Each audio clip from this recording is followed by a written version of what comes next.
Zaten Türkmenin arkasında durmalı. Şu güya korkturan orta elinden tutmalı sen. Bunlar Türkmen der, bunlar bir nereden gelen çöplüğü ve torbada gelen başka bir millet kullar mı ne mi?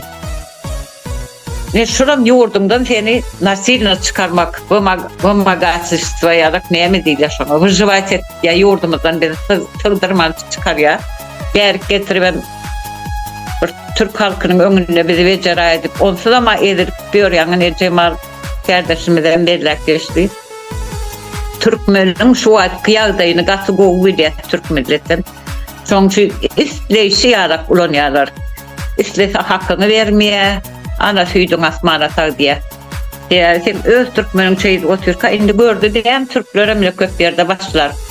Sen öz Türkmen'in şey diye ortasını çıkar bilmeye diye.